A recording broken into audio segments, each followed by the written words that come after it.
she had taken the dog for a walk that morning, then one of these tracking dogs might have tracked her all the way to the park, right? Or tracked her around the block or whatever. They didn't. That dog did not track her past the driveway. And then another dog was put in a car and taken to various places near the warehouse and around there. And that dog tracked Laci down, near the warehouse, tracked her scent there. And then there was another dog that just tracked Peterson. And that dog was tracking Peterson, at the warehouse and tracking him down the driveway, et cetera. So they had a lot of mixed up dog things that Garrigus characterized as doggy voodoo, right? Right. But there was some interesting things that came out of that dog stuff that was never admitted at trial. Yeah, I'm not a big fan of that dog evidence. What about you? Well, there are some great stories about dogs, but I don't know. I mean, it's hard to track a person from, when they're already always there. It doesn't really prove anything. You know what I mean? I mean, if you track me down the street, it's not going to really be very helpful. If you find my scent in the woods, well, yeah, that would be great. I don't know. I mean, there's a lot of people that rely on that as, maybe if they're successful with it, but I suspect it's not that successful all the time. Yeah. And I've met some of these dog handlers, and I'm just very unimpressed. Now, there was some GPS evidence, too? What was that? Well, they tracked him going to the marina. Oh, going out to look, right? Yeah. Yeah, they tracked him renting cars, driving to Richmond or the racetrack area and looking out at the water. They tracked him doing that on several occasions. I mean, 4 or 5 different times. And then they knew where he was. They knew he was when he was in Bakersfield. They lost track of him when he got rid of the truck. Now he had Laci's car and he had a truck, right? Well, then he got rid of his first truck, or he got rid of Laci's car, not his truck. He got rid of her Land Rover, and then he bought another truck. So now this guy's got 2 car payments, and he bought a truck so that he could be, because he knew his other truck was probably surveilled. So he gets another truck and he's driving all over California, and he winds up down in San Diego, and they lost track of him. And the only way they knew where he was when he made a phone call, because they had one of his cell phones that he was using to call Amber. They had that one on survey. They had that one tapped. Yeah, didn't he sold her car, and then the car dealership turned the car over to the police, right? Yes, right, exactly. Yeah. Did they find anything with the cops when they were able to examine that car? Nope, nothing on the land. He didn't use her car for anything. Now, also, too, at one point they issued a gag order on the parents. What was behind that? They issued a gag order on the entire investigation team and the lawyers and everybody else. And the only people that leaked were the Petersons. Mm. And they just leaked all the time. They would talk to the press. They did a bunch of interviews. They did this, big long interview with one of the, magazines and newspapers. And just to, again, they were kind of trying to, I think, influence the potential jury pool. And they never got sanctioned for it. They never got fined for it. I mean, I think they just, the judge just ignored the Petersons as much as he could. Judge DeLucci. Mm. And then what about part of the defense was these murals or paintings or something like that down by the... Oh, the Albany Bulb, right. Now, that was interesting because, you know how you like to do shows and interviews about satanic cults, right? Yeah. And certainly there are those, and they exist, and I don't deny that, and the FBI may say there aren't, but we know better. Anyway, I didn't know anything about that back then, Ed. I wasn't nearly as informed as I am now about those things. But at the time, there was a theory that Laci was abducted by a satanic cult in order to murder her on Christmas Eve, which was some kind of, holiday for them, and because she was pregnant, etc. And then they, in their intelligence, they decided to go ahead and plant the body.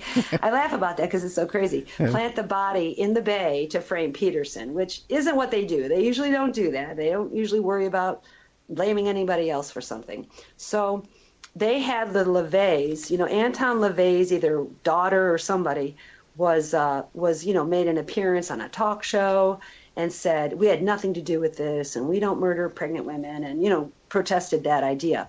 But the reason Garrigus brought that up probably was because the Albany Bulb is this little archipelago that's out on the bay. It's on the East Bay. I visited the Albany Bulb, and I wrote a whole, entry about it.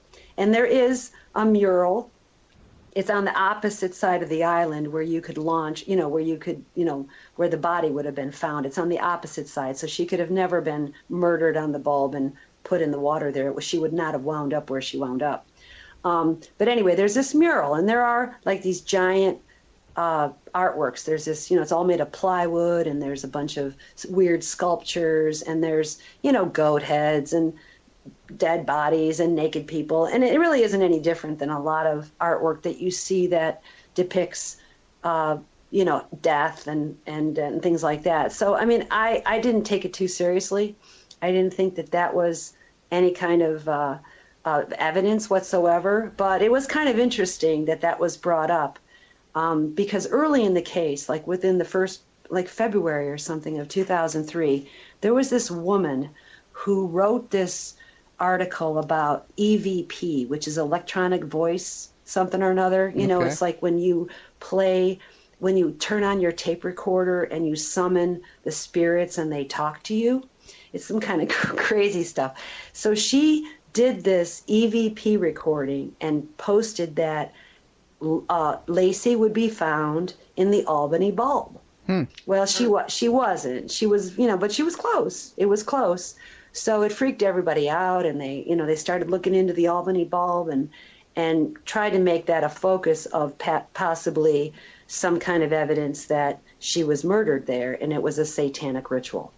Now, do we know who was behind that art at the Albany Bulb? There's a whole group of people that are involved in it, and they're actually like some kind of famous little art, like an art group, and they have a name, and I can't remember it, but there is a group of artists who use the bulb as a gallery. Okay, and so they're just up their own activities, and the baby was found. So, right? Right. Yeah, the baby's body was found right. first. First, right. The guy walking his dog. A dog walker. Right. And then Laci's body was found, I believe, just north of that in a different beach, but the same, within a mile of each other. But it was part of the defense theory that the body was planted there in order to frame Scott. They actually said that in court. Yeah, it would have to be framed to frame him, right? Okay, great. It's super gruesome. I know when you start getting into this, while we were framed, they play. It's such a desperate defense. You know what I mean? Now, so Scott's ultimately convicted. He got life, right? Or death penalty? He got death. Death penalty. Yeah. He's on death row. Now, by the way, first, before we get to Scott on death row, now, have you been able to contact anybody like Amber Fry or the Laci's parents or anybody? Have you talked to anybody in the case?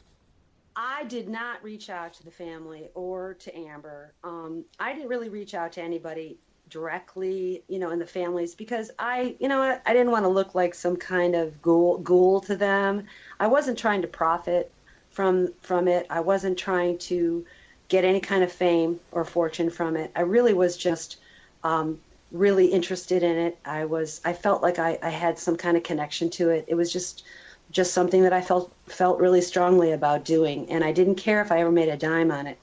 And I sure didn't want to take advantage of anybody. So I did, though, however, have a lot of conversations with other people that were either in the investigation or were connected with the Peterson, with Laci's family and people who knew Scott. Now, Laci's brother, too, he was involved somehow with the Department of Justice. Are you familiar with that? Yes, right. He did. He worked for the government. Yeah, but did we ever find out exactly what he did there? IT department, something like that? No, I don't know. It wasn't really very. Right. I didn't. Really yeah, it was. It was kind of. Yeah, it was kind of muddled. Muddy there. Now, so now, how about Scott? Have you ever tried to contact Scott on death row? No, heavens, no. No, I'm pretty sure he knows who I am, though. Yeah, I'm sure he does. Yeah, because they were very aware of, and definitely the parents were they knew me. I know the parents knew me. Now, what about how has he gotten along in prison? Do you know? Well, every once in a while you'll get an article in the National Enquirer. Like a couple years ago, there was something that he had AIDS, which he doesn't, I don't think, and that he was, got beat up in prison, but that's unlikely too, because, when they're in San Quentin, they're all by themselves 24 hours, 23 hours a day. They're not mixed up in the general population. So it's unlikely that he's getting any hassle. He was writing to, or Strawberry Shortcake, Rochelle Neese, who was on the jury, she wrote to him back early on when he was convicted, and she was writing to him, and she got that published, or she was, written about like that. And her misconduct was part of the appeal too, that she allegedly lied on her voir dire, that she allegedly misrepresented herself, and that she committed some kind of misconduct. And the response to that was that she didn't really lie on her voir dire, and she didn't do anything during the trial that would, equate to a mistrial. So there have been several appeals. One appeal and one habeas. He gets an automatic appeal being on death row. So whether or not that'll turn into a new trial remains to be seen, because the last thing that was filed was this month in August. So I don't know I haven't seen anything come from either one of those filings, either the appeal or the habeas. And what is the basis for the habeas now? Ineffective counsel, and what else? Ineffective counsel, misconduct by the jury, by a juror, and the dog evidence, which they think was, they think that was some sort of false evidence or something. But I'll tell you right now, the only dog evidence that was admitted at trial was a dog named Trimble who tracked Laci down the launch ramp and stopped at the end. And that was it. So it doesn't prove anything. We know Laci was in the water. Yeah, even if we got rid of that dog evidence, yeah.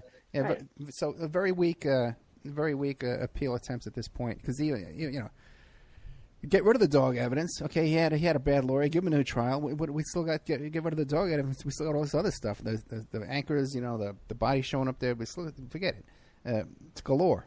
Now. Right. The computer stuff was huge, yeah. and the media didn't even talk about what they found on his computer. Because he was searching for tide. All the searches that he did, the particular type of searching that he did for that. He was looking for deep water close to his house. And also tides, too. He was concerned about the tides. Exactly. Right. Now, you're a boater, right? That little rowboat-type boat he had, right? Well, could you he had a 14-foot game fisher. Yeah. It was sufficient to hold another person in a tarp, no problem. I mean, she'll probably weigh about 150 pounds, Yeah, but it's like a lake boat, though. And would people take that kind of boat in a bay like that? Not if you really were smart. I mean, we went to the Berkeley Marina when I visited in June of 2004, and we met fishermen, and they had real boats with real bait, and a sturgeon can weigh, anywhere from 60 to 100 pounds.